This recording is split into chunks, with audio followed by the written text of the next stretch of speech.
세 번 다시 찍고 있네. 여러분, 자, 이거 지금 출처가 여기 잘못 박혔고요. 목차 보시면은 예비 시행이에요.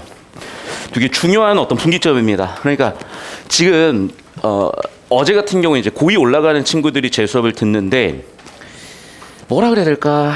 여러분이 되게 피곤해하는 이유를 제가 좀 알 것 같아요. 뭐냐면 지금 이제 중3에서 고1 올라가는 친구들이 훨씬 수업 듣는 자세나 뭔가 변하는 모습들이 훨씬 더 확 눈에 띄게 다르거든요. 그게 왜 그러냐면 그 친구들이 훨씬 덜 피로감을 느끼는 것 같아. 왜냐하면 벌써 우리가 관성이 있잖아요. 습관이 있잖아요. 고치는 게 너무 피곤한 거야. 그래서 지금 저는 이게 여러분 그나마도 고2, 고3 때 고치는 게 낫다니까. 대학 가서 어떻게 고칠 거야? 성인 되면 뭐 누가 잔소리 하겠어요? 못해. 다시 한번 얘기하지만 지금 고치셔야 되고, 얘는 예비평가 때부터 이렇게 출제가 됐고, 여러분 사실은 이 보기 문제가 상당히 무슨 얘기를 하는 거지 싶었을 거야. 그러니까 어려웠다기보다는 우리가 평소에 풀던 그런 내신 스타일의 문제나 지문에서 어떤 근거 잡아서 푸는 그런 느낌이 아니에요. 뭔가 약간 내가 공부한 것과는 약간 동떨어진 느낌의 얘기를 하고요. 그런데 그냥 감각적으로 푸는 친구들은 또 잘 풀었을 수 있어. 근데 그렇게 자꾸 감각적으로 가면 뭐라 그럴까? 약간 흔들림이 생겨요. 그러니까 정확하게 설계도가 어떻고 출제도가 어떻고 그런 접근을 해주셔야 돼요.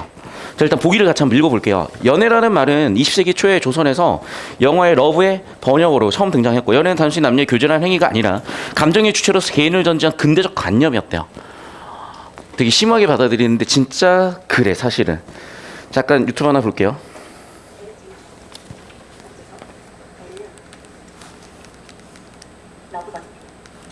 러브?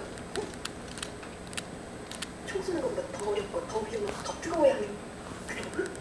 예. 너무 틀린 말은 아니긴 한데 아무튼 애기씨는 좋으시겠습니다. 저 혼자 도련님과 러브를 하시면 되시지 않습니까? 아, 그건 내 이미 다른 자와 하기로 하였다. 예? 나와 딱 맞는 자를 찾았지. 시작한 지 며칠 안 되었다. 막상 해보니 어렵지도 않고. 애기씨! 그러면 큰일 났습니다. 러브는 사랑입니다. 사내와 여인이 서로 애틋이 그리는 마음 말입니다.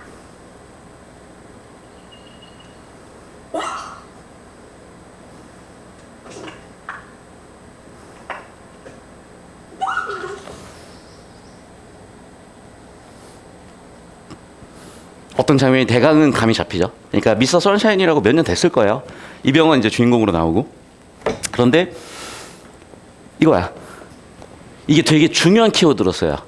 그러니까 이 지금 되게 중요한 키워드로 써요. 이 러브라는 게. 오우씨. 잠깐만요.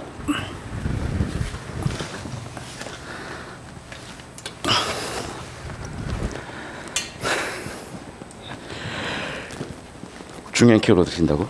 자, 봅시다. 그러니까 이거였던 거예요. 봅시다. 여기로.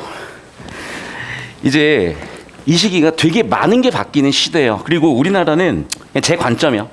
제 관점에 되게 혼재해 있다가 사실 1945년까지 저는 우리나라가 중세였다고 봐요. 그리고 이때부터 근대와 현대가 굉장히 밀도 있게 변했다고 생각을 하고, 자, 우리가 최근 다루는 지문들 보면 예를 들면 가능세계 지문도 그랬었고 우주론 지문도 그랬을 거예요. 그 다음에 중3 학생들 저랑 같이 봤었던 지문 중에 그레고리력 기억납니까? 비문학 하는 친구들은. 그 그레고리력도 왜 하게 됐었냐면 춘분을 정확히 지킬 수가 없었던 거야. 근데 춘분을 정확히 지키는 게 왜 중요했냐면 춘분이 지나고 보름달이 뜨고 그 다음 일요일이 부활절이잖아. 근데 부활절이 계속 밀리는 거야. 그래서 충분히 한 10일 정도 밀렸어. 그래서 사람들이 그때 우스갯소리로 야 이러다가 부활절하고 크리스마스 예수님 탄생일이 같아지겠네? 같은 이제 드립을 치기 시작을 하는 거야. 그럼 그게 단순히 생각할 문제가 아닌 게요. 왜 그러냐면 그 중세 세계관은 종교적 세계관이야. 그 시절에 믿던 종교는 유교였고 기독교였던 거죠. 하나 더. 우리가 유교는 그러면 신을 믿지 않잖아. 그럼 종교가 아닌 게 아니야. 사피엔스 저자인 유발 하라리, 그래서 사피엔스를 보시면 민주주의도 종교예요. 그러니까 종교라는 건 여러분 이 세계가 어떤 구동 원리로, 이 세계가 어떤 원리로 돌아가는지를 믿는 그 세계관이 사실은 종교인 거야. 알겠어요? 그러니까 불교도 그렇고 유교도 그렇고 도교도 그렇고 기독교도 그렇고 이 세상은 어떤 원리로 어떤 섭리로 굴러간다라고 규정하는 게 종교예요. 여기까지 이해되셨죠? 그래서 이게 세계적으로 봤을 때 중세에서 근대로 넘어가게 되는 여러 가지 특징적 사건들이 있었는데 제가 계속 얘기하지만 중세 때는요. 종교 경전에 모든 게 다 있다고. 그래서 얘를 연역법에 의해서 있는 그대로 처리해내는 정보를 처리하는 능력이 중요했는데 과학기술이 발달함에 따라서 대표적으로 천동설 같은 게 틀렸다는 게 확인이 되고 그래서 경험주의, 귀납, 즉 연역적 사고에 귀납적 사고를 더하면서 이제 인간은 근대로 나가게 된 거라고요. 그 이전까지 인간은 인간이 아니었다고요. 그 이전까지 인간은요. 신이라는 존재가 있으면 그 신의 아들이고 그 신의 아들이 사는 지구가 우주의 중심이었대고 그래서 천동설이었던 거예요. 그러면 이 세계관은 더 이상 온전할 수가 없었고 대체할 수 있는 세계관이 필요해졌던 거죠.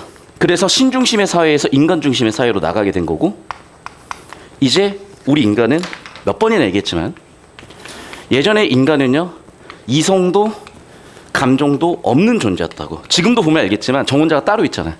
그러니까 자기의 사랑과 감정과는 상관없는 결혼을 했던 거야. 왜? 감정을 인정받을 수 없었던 존재니까. 두 번째, 이성이 뭐가 필요해? 우리의 이성, 우리의 로직, 우리의 레이셔널은 다 필요 없어. 그냥 신의 뜻대로 살면 되는 거야. 그래서 이때부터, 근대부터 인간은 이성에 의한 자유의지, 감정에 의한 자유연애가 가능해졌던 거고 문제는 아까도 얘기했지만 이때까지 중세라고요. 그러니까 이때까지만 해도 집안에서 결정하며 결혼했었어야 되는 거예요. 그러니까 방금 김태리 같은 경우에도 난리 난 거죠 사실은. 왜? 집에서 중해준 정혼자가 있는데 조선에서 제일 유력한 가문이고 조선에서 제일 전통을 잘 지키는 가문에서 자유연애를 하고 있으니 말이 안 되는 거지. 그런데 그거는 그래서 어마어마한 진보적인 순간이라는 거예요. 그러니까 춘향전도요 단순히 읽으면 정절이야. 근데 난 그렇게 읽기가 싫은 게 뭐냐면 봐봐. 사실 춘향은요 기생이야, 관노야. 그러니까 당연히 자기의 이성과 감정 같은 건 중요하지 않아요. 그냥 사또가 수청 들려면 들어야 되는 거야. 근데 자기가 자기 감정과 자기 이성에 의해서 자유의지와 자유연애에 의해서 자기 감정대로 자기 이성대로 선택하는 삶을 사는 거잖아요. 그러니까 굉장히 근대적인 현대적인 인물상인 거야. 그걸 단순히 뭐 정절을 지켰네 이렇게 지조를 지켰네 이렇게 가면은 사실 굉장히 단편적으로 보는 거야. 굉장히 그 가치가 낮아지는 거야. 이게 왜 중요하냐면요. 이 시대도 마찬가지입니다. 잘 생각해봐. 일제시대 때 내가 독립운동하는 게 쉬웠을까요? 독재 때 내가 저항하는 게 쉬웠을까요? 지금 이 시대도 마찬가지야. 사실 지금 이 시대도 어떤 특정 권력, 그게 권력자일 수도 있고 권력 집단일 수도 있는 때때로 누가 그랬을 거야. 누가 그랬는데? 뭐라 그랬지? 뭐 대중 독재 뭐 이런 말이 있었던 것 같아. 아무튼.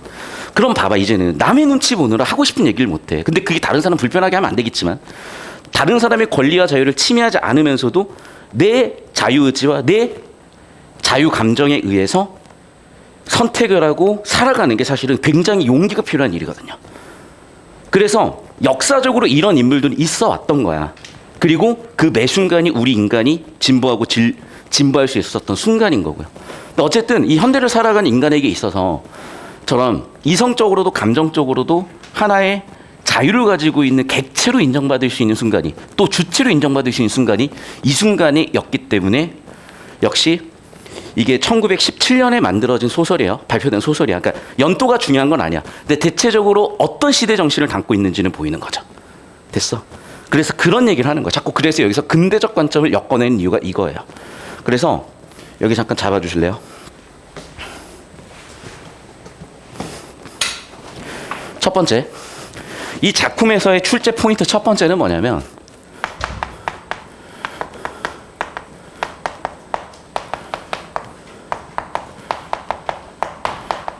어떤 하나의 인물상에 대한 얘기예요. 자, 두 번째는 뭐냐면요. 이 시대 정신을 무시할 수가 없거든. 자, 봐봐. 좀 이따가 우리가 염상섭 그리고 이 일제시대에 지어진 여러 가지 작품을 볼 거예요. 그 중에서도 염상섭의 만세전 같은 경우도 그런데 뭐냐면 자, 이렇게 조선반도가 있으면요. 이건 열강의 각축장이었다고 다 알잖아요. 소련은 냉전 시대의 G2였고, 러시아, 일본 추축국 중에 하나였고, 그리고 1980년대까지 경제에서 G2였고, 지금은 중국이 G2예요. 그리고 일본도 미군 들어와 있죠. 우리나라도 미군 들어와 있죠. 대만도 지금 결국에는 뭐냐면 완전히 G1과 G2들이 완전 각축장인 거예요. 그럼 이런 시대 정신에서 봅시다. 1876년 강화도 조약 체결되고 나서 제물포가 인천에 있어요. 서울. 그래서 경인선이 먼저 만들어져. 근데 사실 경인선을 왜 만들었겠어요? 철도를 뭐하러 만들었겠어요? 침략의 방향인 거야. 그런데 여기까지 들어오기보다는 이렇게 아예 횡단으로 뚫어버리는 게, 경인선까지 뚫어버리는 게, 그리고 경부선으로 뚫어버리는 게 당연히 침략이 훨씬 용이할 거예요. 특히 경부선이 필요했던 이유는 여기 있는 자원 수탈의 목적도 있었을 것이고, 지배력을 확장하기 위한 목적도 있었을 거고, 더군다나 1904년에 너일 전쟁 승리를 하기 위해서 이런 철도들이 다 뚫렸었어야 될 거예요. 그래서 원래 이쪽 방향은요, 침략 방향이에요. 외세. 그리고 철도를 따라서 이쪽 방향은 수탈의 방향이에요. 이게 전통적인 관점이었다고. 그럼 어떻게 할 건데? 철도 파괴할 거야? 답이 없어요. 이미 조선이라는 나라는 없어졌어. 그래서 1917년쯤 되면은 이제 어떻게 해서 전 세계가 중세에서 근대로 현대로 넘어가고 있었냐. 이때 이 사람들이 놀랄 수밖에 없는 건, 여러분이 뉴욕 가서 그 맨하튼 그 도는 그런 투어 프로그램들이 있어. 헬기 투어도 있고 아니면 유람선 투어도 있는데 가서 보잖아요. 진짜 거기서 설명해 준 아저씨가 맨날 그 얘기를 해. 이거는 지어질 때 세계 최고의 높이였다. 이건 지어질 때 세계 최고 높이였다. 진짜. 근데 그게 다 1910년대, 20년대, 30년대야. 그러니까 이미 그 스카이라인이 1900 초반에 다 만들어진 거야. 이 무정 쓰여지던 시절에. 그래서 이 시대에 좀 배웠던 사람들은요, 일본을 가서 유학을 했든 미국을 가서 유학을 했든 그걸 본 거죠. 그때 다 서울은 단층집들, 다 초가집들, 아니면 끼키야 기아집들 정도 수준인 거야. 그렇기 때문에 어마어마한 충격을 받았고, 문제의 원인을요, 사실은 그때는 내재적으로 찾아요. 당연하죠. 조선 국력이 강했으면, 세국 정책을 안 했으면 살아남았을 거니까. 그래서 이 문제의 대안을, 관점 변화를 시켜서 해법을 찾으려고 해요. 어떤 관점 변화가 있었냐 그러면 이거죠, 결국에는. 자, 우리는 이 방향으로 배우러 나가는 거야. 그리고 배워와서 계몽을 시키려고 하는 이 방향인 거예요. 됐어? 그래서 관점이 이 관점으로 변화하는 거고, 물론 이 관점도 여전히 있었을 거고 이 관점도 여전히 있었겠지만, 이 지문은 대체적으로 이런 관점을 채택하고 있는 소설들이고, 이런 관점들 자체가 예전에 없었기 때문에 문학사적 가치가 생기는 거. 왜냐하면 예술이라는 거는 창조행위고, 따라서 예전에 어떤 관점이나 개념들을 이렇게 만들어내는 문학들이 가치가 있는 문학이 되는 겁니다. 보실까요? 그래서 자, 우리가 소설은 지금까지 수없이 봤으니까 똑같이 가볼게요. 초반부에 인사배 세팅을 하라 그랬어. 그러니까 사실은 되게 현대적 관점에 보면 되게 유치해요. 사실은 유치하지만 그 시절에는 굉장히 가치 있던 작품이에요. 자, 박영채랑 혼인하려고 했었던 이 형식이가 있어요. 그러니까 요즘으로 치면은 뭐 차은우쯤 된다고 생각하시면 돼. 그래서 영채랑 약혼해서 결혼하려고 했는데 영채가 죽은 줄 알았기 때문에 선영이랑 약혼을 해요. 그러니까 이미 삼각관계지. 그런데 이제 선영이를 선택하면 미국으로 가는 거예요. 그런데 우선이라는 친구랑 함께 올라탔는데 기차에서 형식이는 영채를 만나. 당연하죠. 충격받을 수밖에 없죠. 왜? 지금 봐봐. 핵심 사건은 뭐야? 원래 자기가 결혼하려고 했었던 여자가 죽은 줄 알아서 다른 여자를 선택을 한 거야. 그런데 살아있었네. 그러면 이 상황은 어느 누구라도 충격을 받을 수밖에 없겠죠. 그래서 초반부의 세팅은 이렇게 해서 이제 충격받는 장면들이 나오는 거예요. 여기까지 이해되셨죠? 그럼 봐봐. 이제 충격받는 장면들인데, 여러분이 여기서 좀 착각하면 안 되는 게 갈등이 나와요. 그래서 우선이랑 형식이가 뭐 어쩌네 저쩌네 막 다툼이 있어. 근데 실질적으로 그거는 외적 갈등이 아니야. 봐봐. 중요한 건요, 우선이가 뭔 상관이야. 사실은 형식이의 내적 갈등이야. 그걸 우선이와의 갈등 형태로 표현했을 뿐인 거야. 그래서 옆에다 정리하면요, 형식 vs 우선이라고 보이지만 우선이 실질적으로 형식이의 내면이야. 그래서 사실은 형식의 내적 갈등인 거예요. 볼게요. 자, 형식이는요, 첫 번째 어떤 선택을 할 수 있냐면은 미국이라는 선택을 할 수 있어요. 미국을 간다는 거는 영체와 사랑한다는 것과 동의어예요. 동치명제요. 반면에 자기가 원래 사랑했던 영체가 아닌데 여기는 영체가 죽은 줄 알았으니까 선영이. 미국으로 가는 거는 선영과 결혼하는 거야. 반면에 일본에 따라갈 수도 있겠고 아니면 조선에 남을 수도 있겠죠. 이거는 영체를 선택하는 거야. 자, 봐. 형식이는요, 선택지가 세 군데인 거야. 1번 조선, 2번 일본, 3번 미국. 됐죠? 그래서 지금은 어디로 가는 길이냐면 선영이와 함께 미국으로 가는 길이야. 그런데 옛사랑이었던, 봐, 나의 옛사랑이었던, 즉 조선 땅에 남아있을 이유가 생긴 거죠. 뭐 때문에? 영체 때문에. 그래서 둘 사이에서 지금 갈등 중인 거야. 당연히 그런 갈등 하죠. 여러분이 유학 갈 수 있는 기회가 있다고 생각을 해봐. 선뜻 나서기 쉽지 않을걸요. 왜? 언어도 달라, 문화도 달라. 나 혼자 가야 돼. 그 더글로리, 요즘 그 학폭 그거 그 누구였지? 송혜교 나온 드라마 있잖아, 요즘 넷플릭스에서. 거기서도 송혜교랑 같이 이렇게 송혜교의 복수를 도와주는 사람이 있어. 그 사람 딸을 송혜교가 어떻게 해가지고 유학을 보내줘요. 보내줄 걸 아마? 보내줘. 그러니까 봐봐. 나한테 유학 가라 그러면은 좋을 수도 있겠지만 두려울 수도 있는 거야. 그리고 여기서의 삶이 힘들어도 더 좋다고 느껴질 수도 있는 거야. 그래서 어쨌든 이 두 번째 장면에서의 갈등은요, 표면적으로 보면 형식과 우선의 갈등이지만 작가의 의도는 형식의 내적 갈등이야, 사실은. 이걸 얘기하고 싶은 거야. 그래서 나 미국 안 갈래. 응? 우선이가 왜 안 가? 그 좋은 데로 왜 안 가? 미국 관계 안 가려고. 그게 옳은 일이기 때문에. 봐봐. 왜 안 간다고요? 감정 때문이 아니야. 옳다. 당위성 때문이죠. 그래서 당위성을 근거로 이러한 주장 또는 판단을 하고 있어요. 그리고 이게 되게 중요해. 왜냐하면 봐봐. 이성이라는 게, 논리라는 건요, 이치에 맞게 사고하는 건데 이게 중세 때는 그게 좀 불확실했어요. 왜냐하면 다시 한번 얘기하지만 그게 대부분 형이상학이었고 대부분 종교 경전을 그대로 암송하는 거였으니까. 그렇기 때문에 이렇게 주장과 근거라는 논리 사고 체계 자체도 생소했던 거고, 이 사고 체계를 자꾸 소설 안에서도 녹이려고 했어요. 그래 보시면 알겠지만 옳기 때문에 나는 안 갈 거야, 이렇게 주장을 하고 있어요. 계속해서 볼게. 우선에 손을 놓고 차실로 들어가려고 해요. 우선이는 너 왜 그래? 라고 하면서 일로 와, 얘기 좀 해. 라면서 옆에서 판단을 해주는 거야. 너 지금 정신 나갔네. 무슨 얘기를 하는 거야? 아니, 쟤는 지금 나 때문에 목숨까지 버리려고 했던 여잔데 내가 죽은 줄 알았다고, 내가 착각했다고, 딴 여자랑 결혼해서 살려는 게 맞니? 안 돼. 라고 얘기를 하는 거예요. 됐죠? 그래서 친구가 물어보는 거야. 그러면 너 영채하고 결혼한다는 얘기야? 봐. 선영이와 영채 사이에서 나는 지금 갈등 중인 거죠. 아니, 그러면 영채는 결혼한대? 그런 말은 없어. 네 혼자 뭐 결혼을 할 수 있어? 뭔 소리라는 거야? 그럼 뭐 그냥 절이나 들어가 살게. 이런 얘기를 한 거야. 벌써 애가 되게 생각 없이 충동적으로 행동했다는 게 보였고, 그래서 우선이가 타이르는 거죠. 야, 너 참 애기구나. 그러면서 다시 한번 조언을 했죠. 그래서 대안이 있는 거죠. 야, 너희는 지금 각자 누구는 일본으로 가서 자기의 미래를 꿈꾸고 너도 미국으로 가서 미래를 꿈꾸면 되는 거지. 자꾸 이상한 소리 하지 말고. 라고 얘기를 한 거예요. 그래서 형식이는 이제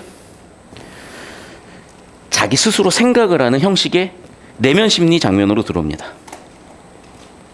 자, 그러면 다시 한번 우선이와 얘기했던 장면 이후에 왜 자기가 그런 생각을 하게 됐는지를 곱씹어 보는 거죠. 그러니까 표면적으로 보면 이거야. 우선이의 갈등처럼 보이지만 실질적으로 뭐냐면 형식의 내적 갈등인 거죠. 나는 미국행 선영이와의 결혼을 유지할 것인지 아니면 영채를 선택할 것인지, 그리고 심지어 그 영채가 거절하면 차라리 그냥 조선에 남아서 스님이 될 것인지. 자, 왜 나는 그런 고민을 했을까? 그래서 내적 갈등을 명확하게 얘기를 해요. 첫 번째, 나는 누굴 사랑하지? 선영이와 영채야?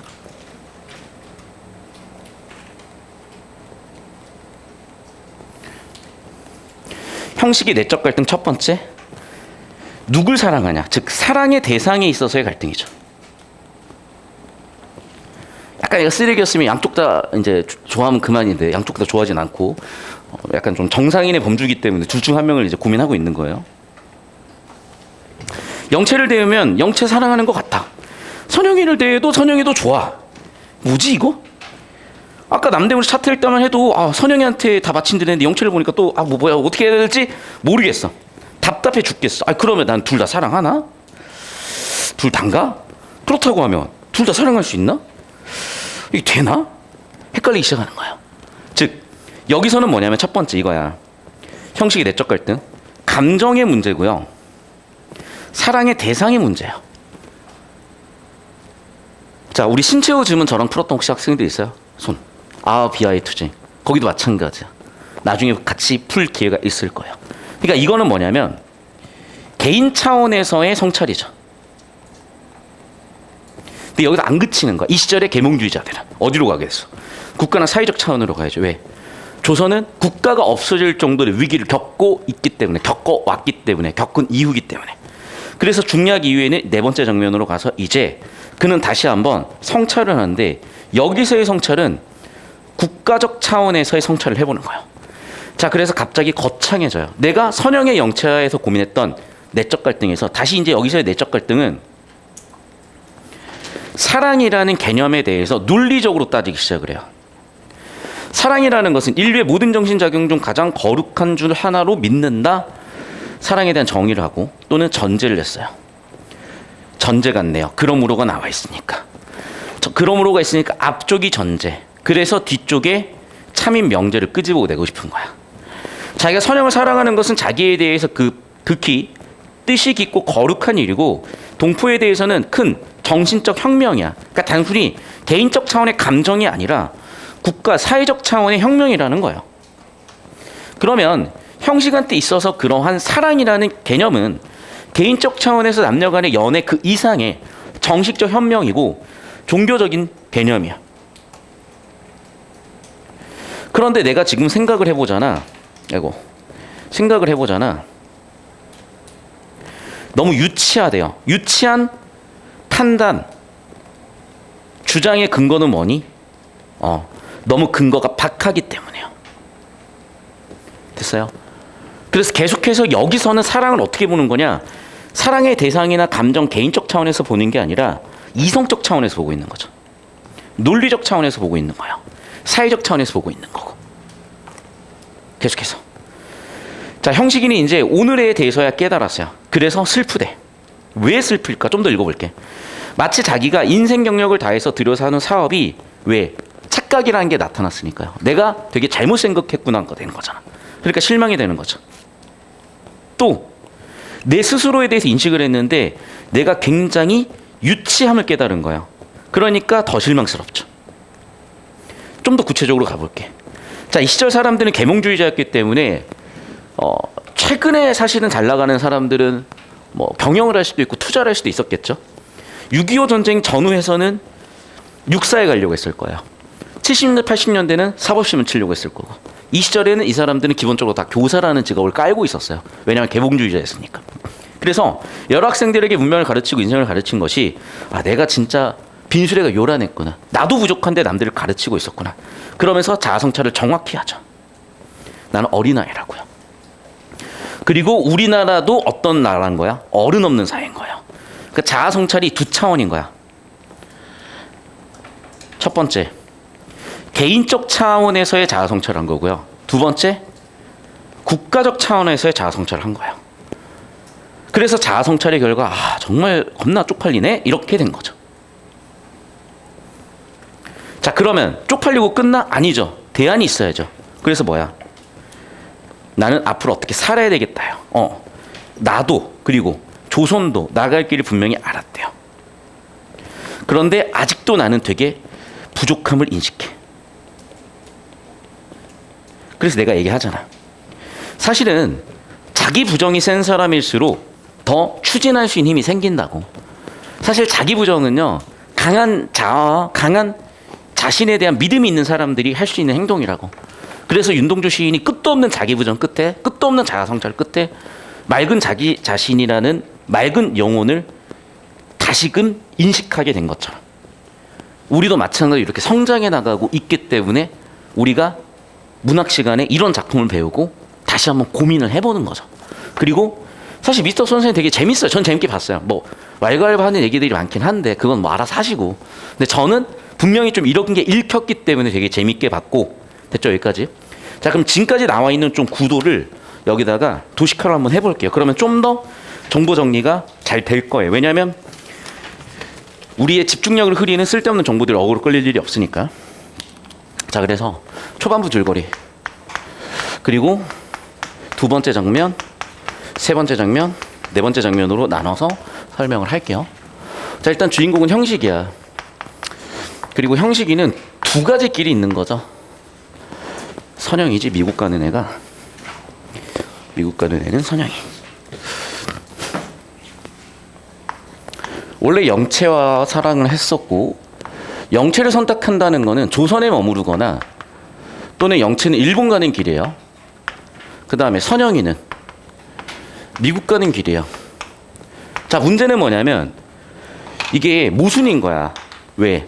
양쪽 다 동시 성립을 할 수가 없어. 그러니까 형식한테 이 둘 사이에서 내적 갈등을 하는 거냐, 첫 번째.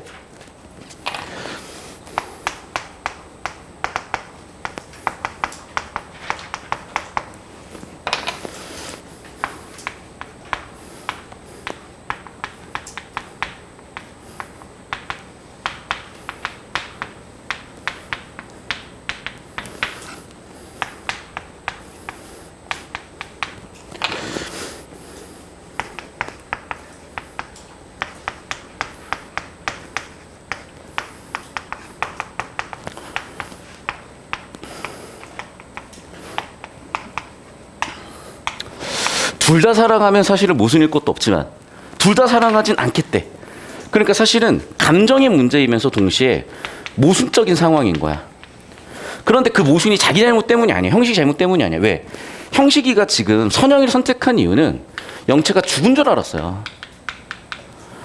그래서 얘를 선택을 한 거거든. 그런데 영채가 살아있었네?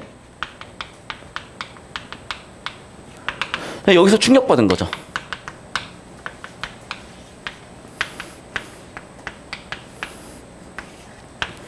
그러면서 초반부 세팅 줄거리에 의해서 진행이 되고 있는 거고. 그래서 일단 첫 번째 갈등 양상은 사랑, 감정의 대상으로서 영채냐 선영이냐를 고민했고요. 두 번째 갈등 요소는 아까도 설명드렸다시피 이거는 형식이 개인적 차원에서 봐본 거야. 그리고 국가, 사회적 차원에서 보는 거야. 자, 그러면 여기서의 사랑이지만 감정보다는 좀 더 이성적으로 읽어내보는 거죠. 그래서 자신의 사랑이 한계가 있음을 느껴요. 이유는 근거가 너무 빈약해서, 즉 이성적으로 사고한, 논리적으로 사고한 결과죠. 왜? 사랑이라는 거는 감정이면, 감정은 근거 없어. 그냥 좋으면 좋은 거지. 좋으면 좋은 거지. 좋으면 좋은 건데 자꾸 근거를 따진다는 거는 이걸 이성적으로 봐보겠다는 거죠. 그래서 첫 번째 3번 장면과 4번 장면에서 차이점 뭐냐면 사랑을 감정으로 대할 것이냐 이성 논리로 대할 것이냐, 이 부분도 관전 포인트라서 평가원에서는 이 부분을 물어보는 선지를 낸 거예요. 자, 그리고 이런 자아 성찰의 끝에 결국에는 굉장한 창피함? 느끼게 되는데 그 이유는 이거죠.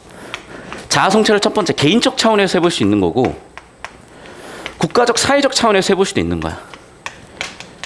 그런데 개인이든 국가든 형식이라는 개인도 조선이라는 국가도요 아이였던 거예요. 아이. 어른 없는 사회였던 거예요. 그리고 어른 없는 사회라는 문제를 해결하기 위해서 내가 나름대로 어른 행세를 해본 거야. 알고 보니까 결국 나는 뭐였던 거야? 아이였던 거야. 됐어요?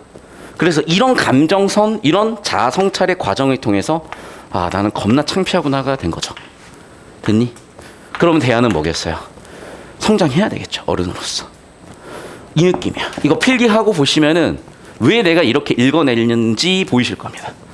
자, 선생님 여기 10초씩 다 잡아주시고 오시고요. 그리고 여기 잡고 있을 때 사진 찍어서 올려주시면 돼요.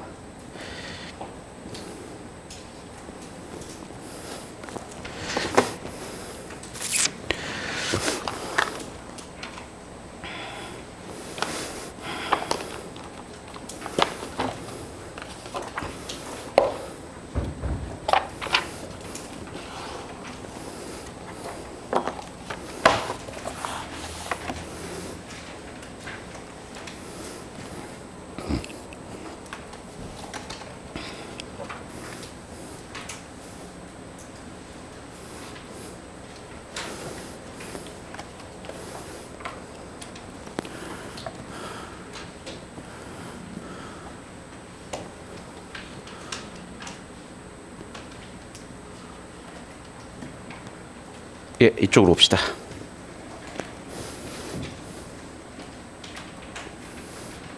자, 그럼 봐봐요, 여러분. A, B 둘 다 형식의 갈등 장면이에요. 근데 A에서의 갈등은 뭐냐면 첫 번째, 개인적 차원이고 사랑을 감정적으로 봤을 때의 내적 갈등이며 사랑하는 대상에 대한 갈등이었죠. B에서는 국가적 차원으로 가고요. 감정도 있지만 이성, 맞죠? 그리고 성숙함에 있어서의 갈등이란 말이야. 그러면 1번이요. 왜 뜬금없이 자기주도적이라는 단어가 나왔고 왜 뜬금없이 자기생적이라는 단어가 나오냐면 이건 여러분을 낚는 거야. 잘 들어 얘들아. 이건 전형적인 오답 설계의 방법인데 우리가 문학 공부를 어떻게 하냐면요. 문학이 이해가 안 되는 거야. 지금 저처럼 읽어낼 수 있는 능력들이 없어. 그럼 어떻게 해요? 작품 해설을 암기해요. 근데 문제는 그 작품 해설이요. 여러분 최소한 몇십 년은 지났고 이미 죽은 지식이에요. 그런데 가르치는 사람이 그만한 연구나 능력이 안 돼. 그러다 보니 그냥 가르쳐요. 틀린지도 몰라. 본인께 맞다고 배웠으니까. 그러면 작품 해설을 암기한 애들은 이 작품의 주제 중에 자기주도적인 사랑과 자기생적인 사랑이 있거든. 이해돼요? 무슨 얘기인지? 그냥 요점 암기한 애들은 1번이 맞다고 착각하는 거야. 왜? 자기가 외웠던 요점 정리집엔 있으니까. 그래서 요점 정리집 그냥 외운 애들 털어내는 겁니다. 이해됐어? 국어가 암기력 테스트가 아니잖아. 어떻게 작품 다 외울 거야. 그러니까 이 내신하고 많이 다르다고요. 지금 고3 수업이다 우리. 고3 수능 대비 수업이야. 고3 수능 대비는 요점 정리 때려 외우면은 털리게 냅니다. 알겠습니까? 어디에 자기주도적이고 자기생적 사랑을 대비시키는 부분이 나와. 다 자기주도적이야. 자기 맘대로 사랑하고 있어. 형식이는 지금. 누가 시켜서 하는 사랑 아니에요. 희생? 아 선생님 지금 B를 보면 지금 형식이가 뭐 국가를 사회를 사랑하고 뭐 혁명이고 이거 희생으로 볼 수 있지 않나요? 희생으로 볼 수 없진 않지. 근데 내가 항상 얘기하잖아. 가장 적절한 거라고. 그러면 지금 A라는 사랑이 A라는 장면이 형식이 자기주도적이고 자기희생적이고 이거를 대비시키기 위한 장면으로 보이냐고요. 여러분이 작가라면 A를 통해서 자기주도적 사랑, B를 통해서 자기생적 사랑을 얘기하고 싶은 걸로 보여요. 핏이 안 맞거든 뭔가. 2번 선지를 한번 볼게. 얘기하죠. 정확하게. 뭐야? 나 누구 사랑하지? 사랑의 대상에 대한 내적 갈등이죠. 동시에 나의 사랑의 근거는 빈약해. 보이죠? 이성적 차원이라고. 감정적 차원과. 정답 2번 설계가 그래서 나오는 거예요. 그러니까 이런 평가원의 화법, 이런 평가원의 말하는 방법을 여러분이 못 읽어내면요. 해도 그만인 거야. 잘못된 방법이기 때문에. 그래서 딱 이 느낌으로 봐주셔야 돼요. 그러니까 뭐라고 나오는 거야? 이성과 감정이라는 키워드가 그래서 나오는 거예요. 이해됐어? 근데 순서가 바뀌었죠. B가 이성이고 A가 감성이죠. 왜 이성이라고? 사랑의 근거를 따지고 있잖아. 논리 구조를 따지고 있잖아. 다 설명 한 부분입니다. 자, 4번 선지요. 현재냐 미래냐. 그것도 애매한 거예요. 왜? 아니 뭐 내가 선택하는 여자랑 내가 선택을 하면 미래에 어떻게 될지도 고민해야 되는 건데 왜 이게 미래고 현재예요? 이건 시제 구분으로 시간 구분으로 볼 수가 없어. A, B는 시간 구분이 되지 않아요. 자, 그리고 둘 다 자기는 뭐 하고 있어? 반성하고 있다니까. 성찰하고 있고 내적 갈등하고 있고요. 그럼 전부 다 의혹을 혹은 반성을 성찰을 내적 갈등하고 있는 거죠. 확신이 어디 있어요 이 사람 지금. 아, 선생님 깨달았잖아요. 자기가 그만큼 미숙함을 깨달은 거죠. 확신이 아니라 미숙한 걸 깨달았다니까. 주제의식. 여기서 깨달음은 뭐라고? 확신이 아니야. 미숙함을 깨달은 거예요. 됐죠? 계속해서 보겠습니다. 27번. 기억부터 미음까지 볼래요. 자, 그럼 봐봐. 내가 얘기하자. 아까 논리 구조를 잡은 이유가 있는 거야. 왜 형식이는 미국 안 간다고 그래요? 원래 자기가 사랑했던 영채에 대한 미안함. 왜? 영채는 나를 위해서 죽으려고까지 했었기 때문에. 라고 대충 우리가 알아볼 수 있는 내용으로 나오잖아. 바꿔 얘기하면 뭐라고? 의리 때문에 깨려고 하는 거야. 그럼 그걸 듣고 있는 우선이었니? 우선이가 아휴 너 이상한 소리 하네? 라고 비판하는 거죠.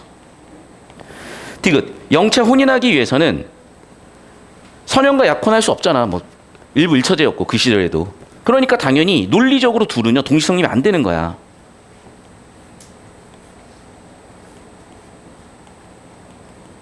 됐죠? 그래서 모순이기 때문에 일단은 해지. 정답은 왜 4번이니? 봐라. 내가 영체를 버린다라는 건요 미국 간다는 얘기야. 내가 미국 간다는 건요 선영이랑 같이 혼인하고 미국 간다는 거야. 논리관계로 본 거야. 보시면 알겠지만. 맞잖아. 에이. 봐봐. 내가 영체를 내가 선영이를 선택하는 건 미국 가는 거라니까요. 동시가 안 돼. 내가 선영이, 미국은 동치명제라고. 영체랑 선영이는 모순이라고요. 그러니까 영체를 버렸어. 그럼 선영이잖아. 선영이는 미국 가는 거잖아. 그래. 영체를 버리고 미국행을 선택했어. 선영과 혼인하는 거잖아, 그게. 논리적 모순이 아니라고. 이해됐죠? 그래서 틀린 거 정답 4번이라고요. 이렇게 설계를 한 거야. 그러니까 내용일치로 보면요 헷갈려요. 근데 논리 구조를 따지면 보이잖아, 지금처럼. 이해됐니?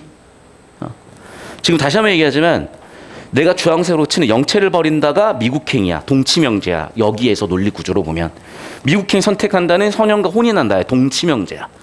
근데 동시성립이 안 된다 그랬으니까 틀린 거죠. 됐습니까? 이게 동치명제들인데 논리적으로. 되셨죠? 여기까지. 넘어가서 29번입니다. 이제. 자, 연애라는 말은 아까 다 좀 읽어봤으니까. 그래서 첫 번째 개념은 뭐냐? 우리가 감정의 주체라는 거예요. 정혼자 따라갈 필요가 없다는 거야. 감정의 주체고 개인을 감정의 주체로 보는 근대적 관점이었다는 겁니다. 첫 번째 개념, 우리가 우리 감정의 주체다. 근대적 관점이다. 좀 더 뭐라고? 개인한테 있어서는 자아에 대한 자각이라고요. 자아 성찰, 자아 인식인 거야. 이게 첫 단계예요. 근대로 나가네, 현대로 나가네. 두 번째, 사회적 차원에서는요. 자유로운 배우자 선택이라고요. 그러면 옛날에는 정혼자 제도가 있었단 말이야. 정혼 제도였단 말이야. 이제는 어떻게 가? 자유연애에 의한 사회 제도 변혁으로 가는 거죠.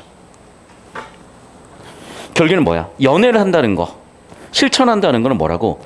근대적 삶과 동치명제였던 거예요. 전부 다. 소설은 연애의 기초는 혼인을 형성함으로써 그 자체가 하나의 계몽성이라는 거예요. 왜? 여러분 옛날 사람들 생각을 해봐. 옛날 사람도 어땠어? 그냥 사는 거야. 왜? 집안에서 정해줬으니까. 보쌈인가 뭐 이런 거. 막 납치해가지고 납치 결혼을 해. 그냥 사는 거예요. 왜? 그 시절 문화가 그랬으니까. 근데 지금 생각하면 말이 안 되잖아. 그리고 지금도 지구상에서 그런 뭐라 그러? 있어. 뭐 그런 저쪽 동네 보면은. 근데 그게 잘못됐다는 거예요 지금. 근데 그게 잘못된지도 모르고 사는 거죠 사람들이. 그러니까 그 계몽 의식을 가지고 야 어떻게 정원이라는 거는 너의 자유의지와 자유감정을 짓밟는 너희 인간 자체를 짓밟는 행동인데 왜 그걸 너희가 용인할 수가 있어라고 주장하는 거죠. 됐습니까? 그리고 여기서 끝나는 게 아니죠. 결국에는 어디로? 깨달음까지 나가는 거예요. 개인적 경험 통해서 자아 성찰까지 나가는 거죠. 그래서 경험을 강조하는 게 왜 그러냐면 경험, 오감을 자극하는 정보들이 들어오잖아. 그럼 우리 인간의 사고가 바뀌어요. 그래서 내가 여행을 되게 좋아하는 이유 중에 하나는 뭐냐면 오감 자극이 돼. 그러면 내가 세상을 보는 관점이나 내한테 들어오는 정보도 훅 바뀌어요. 그러면 좀 더 한 차원 높은 차원으로 또는 더 깊이 있는 차원으로 사고가 달라지더라고요. 그 결과 어떻게 돼? 아, 나는 여전히 부족하구나라는 자아성찰까지 간다는 거죠. 됐죠? 그럼 여기에 자아성찰, 여기에 자아비판은 부정적인 아니죠. 오히려 내가 나아갈 수 있는 원동력이잖아. 그러니까 저는 이게 오히려 이게 저는 긍정적 인식이라고 보는 이유가 왜? 나아갈 수 있는 계기가 되는 거니까. 그러니까 여러분 누구나 똑같이 위기가 오고요. 누구나 똑같이 자아가 무너지는 경험을 해요. 차이점 뭐냐면 그걸 어떻게 받아들이냐야. 나라는 사람이 병신이니까 병신인 채로 살래. 포기할래. 거기서 끝나는 거죠. 그런데 그거를 이겨낼래. 벗겨낼래. 우리가 탈피를 하는 것처럼 껍데기를 벗어 던지고 더 크게 성장해가는 과정이라고 생각을 하셔야 된다고요. 성장통은 항상 그래서 필수적으로 수단이 됩니다. 어쩔 수 없어요. 어쩔 수 없어. 근성장도 항상 통증이 수반돼. 헬스하는 애들도 똑같아. 계속 봅시다. 1번. 사랑의 대상을 혼인의 대상으로 삼아야 된다고 고민하는 형식의 모습. 봐봐. 사랑의 대상이 혼인의 대상이야. 다시 한번 얘기하자면 이거는 뭐라고요? 근대적인 사랑이라니까. 중세는 어떻게 됐어? 감정과 결혼은 같지 않았어. 왜? 정혼 제도가 있었으니까. 그래서 사랑의 대상이 혼인의 대상이야. 그게 뭐였다고? 근대적 관점이라고요. 다시 연애를 바탕으로 혼인을 하겠다는 문제. 그리고 이거는 개인적 차원이라고 볼 수도 있죠. 오케이. 2번 선제 볼게요. 사랑의 대상이 누구지? 아, 너 누구 좋아하지? 오케이. 그럼 봐봐. 지금 감정의 주체가 존재하는 거예요. 서브젝트 주어. 맞죠? 그러면 이런 형식을 형상함으로써 이런 고민 자체가 근대적 관념인 거죠. 보기를 바탕으로 봐도. 왜? 중세 때는 정혼제도야. 근대에서 사랑의 대상과 혼인의 대상을 일치하면서 자유연애를 하기 시작을 했어. 그러면 사랑의 대상을 내 주체로서, 내 감정의 주인으로서 내 스스로 고민해. 그게 근대적 관점. 동의한 거죠. 전부 다. 동치명제인 거예요. 여기선 맥락적으로. 3번 선지. 사랑을 개인의 일로만 국한하지 않고 민족에 대한 정신적 혁명의 일환으로 생각하는 뒤쪽까지 가져. 계몽성이라고요. 계몽이라는 건 개인적 차원이 아니라 사회적 차원이고 내가 남을 가르치는 거잖아. 오케이. 4번 선지. 자, 이게 주제의식과 매우 밀접한 거야. 윤동주 시인이 끝도 없는 자기반성하고 자아성찰했다고. 맨날 우물 보면서. 내가 아침마다 거울 보면서 자아성찰하는 것처럼 자아반성하는 것처럼 똑같이 맨날 우물 보면서 자기반성했다고. 주저앉는 게 아니에요. 오히려 거기서 더 강하게 일어나고 더 살아갈 힘을 얻는 거지 사실은. 그래서 지금 실망했어요. 형식이는. 그럼 봐봐. 어려움 맞죠? 그럼 실망과 어려움이 부정적으로 작동하고 있는 게 아니라니까. 오히려 긍정적으로 작동하고 있는 거지. 나아갈 힘과 나아갈 방향을 준다고요. 오케이? 그러니까 여러분 별거 없어요.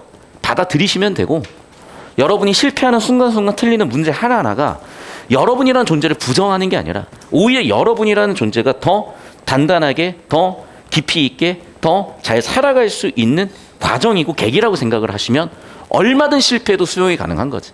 그런 멘탈과 그런 자세여야 되는 거야. 그리고 앞으로 여러분 수도 없이 틀릴 겁니다. 여러분 생각을 해봐. 물론 이제 좀 재수없는 애들이 있어.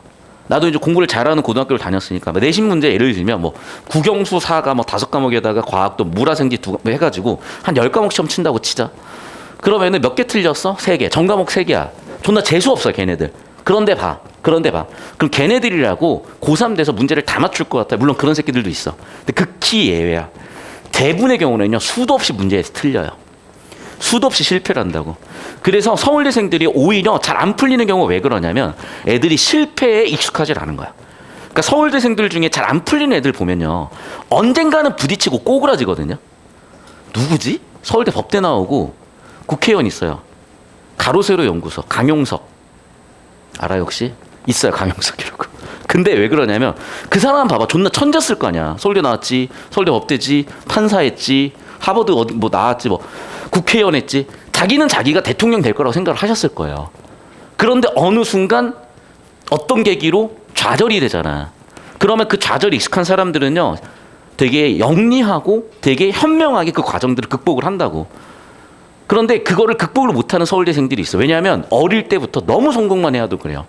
네, 여러분 그래서 결국 이거야. 우리가 물이 컵에 반이 있을 때 절반만 있다 또는 절반이나 있다.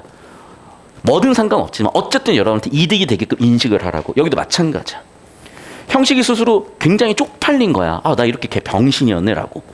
나 병신이었으니까 어떡해. 병신으로 살래? 아니, 나 더 잘 살아봐야지야. 부정적 인식의 계기가 아니야.